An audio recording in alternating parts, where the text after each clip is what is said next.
అహ్మదాబాద్లోని Narendra Modi stadium వేదికగా జరిగిన IPL 19వ season 66వ మ్యాచ్లో చెన్నై సూపర్ కింగ్స్ కు గుజరాత్ టైటాన్స్ ఊహించని షాక్ ఇచ్చింది. ప్లే ఆఫ్స్ రేస్ లో చావోరేవో లాంటి మ్యాచ్లో చెన్నైపై 89 పరుగుల తేడాతో గుజరాత్ ఘన విజయం సాధించింది. దీంతో ఈ ఘోర ఓటమితో సీఎస్కే ఐపీఎల్ 2026 సీజన్ నుంచి అధికారికంగా నిష్క్రమించింది. మొదట బ్యాటింగ్ చేసిన గుజరాత్ టైటాన్స్ కు ఓపెనర్లు అదిరిపోయి ఆరంభాన్ని ఇచ్చారు. సాయి సుదర్శన్ చెన్నై బౌలర్లపై చెడుగుడాడుతూ 53 బంతులు 84 పరుగులు చేసి టాప్ స్కోరర్ గా నిలిచాడు. ఇక కెప్టెన్ శుభమన్ గిల్ 64 పరుగులు, అలాగే వన్డౌన్ లో వచ్చిన జోస్ బట్లర్ 57 రన్స్ బాదడంతో గుజరాత్ 20 ఓవర్లలో 229 పరుగుల భారీ స్కోర్ చేసింది. అయితే కొండంత లక్ష్యాన్ని ఛేదించేందుకు బరిలోకి దిగిన చెన్నై సూపర్ కింగ్స్ కు ఇన్నింగ్స్ మొదటి ఓవర్ నుంచి షాకులు తగిలాయి. ఫస్ట్ ఓవర్ ఫస్ట్ బంతి నుంచే సీఎస్కే పెవిలియన్ బాట పట్టింది. సిరాజ్ బౌలింగ్ లో శాంసన్ 0 పరుగులకే గోల్డెన్ డకౌట్ అయ్యాడు. ఇక సిరాజ్ వేసిన తన రెండో ఓవర్ లో రుతురాజ్ గైక్వాడ్, ఊర్విల్ పటేల్ ను కూడా పెవిలియన్ బాట పట్టించాడు. ఆ తర్వాత మాథ్యూ షాట్, కార్తిక్ శర్మలు త్వరగానే పెవిలియన్ చేరడంతో 63 పరుగులకి 5 వికెట్లను కోల్పోయి పీకల్లోతు కష్టాల్లో పడింది. అయితే ఈ దశలో క్రీజులోకి వచ్చిన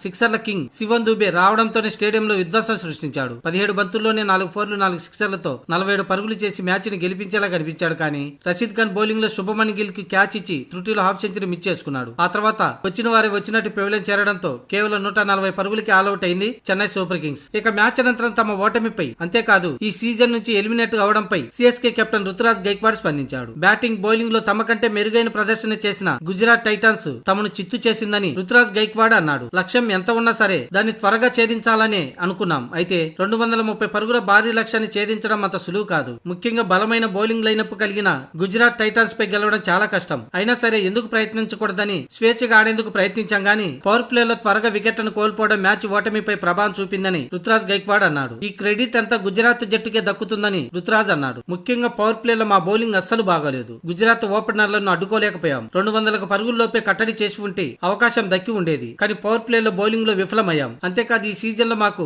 ఆరంభంలో వరుసగా 3 మ్యాచ్లు ఓడిపోవటం చాలా కష్టంగా మారింది. అయితే ఆ తర్వాత పుంజుకొని కాంబినేషన్ సెట్ చేసుకున్నాం. కానీ అంతలోనే గాయాల బారిన పడ్డాం. కీలక బ్యాటర్లు, బౌలర్లు జట్టుకు దూరం కావడం మమ్మల్ని బాగా దెబ్బతీసింది. అంతేకాదు మా జట్టులో చాలా మంది అనుభవం లేని ఆటగాళ్లు ఉన్నారు. 8 నుంచి 10 మంది ఆటగాళ్లు 20 కంటే తక్కువ మ్యాచ్లు ఆడిన వారే. ముఖ్యంగా రాయుడు, రహిణ వంటి అనుభవజ్ఞులైన ఆటగాళ్లు వెళ్లిపోయాక వారి లోటును భర్తీ చేయలేకపోయాం. అయితే కార్తిక్ శర్మ, ఊర్విల్ పటేల్, డెవాల్డ్ బ్రెవిస్ వంటి ఆటగాళ్లు ఉన్నప్పటికీ వారికి అనుభవం పెద్దగా లేదు. అందుకే కీలక సమయాల్లో మ్యాచ్లు ఓడిపోతూ ఈ సీజన్ ప్లే ఆఫ్స్ లోకి వెళ్లలేకపోయామని రుతురాజ్ గైక్వాడ్ అన్నాడు. ఇక ఫినిషర్ గా ధోని లేని లోటు కూడా మాకు పెద్ద సమస్యగా మారింది. చివరి ఓవర్లలో అతడు క్రీజులో ఉంటే మ్యాచ్ ని పూర్తిగా మార్చేయగలడు. అలాంటి ఇన్నింగ్స్ మేము కోల్పోయాం అని రుతురాజ్ అన్నాడు.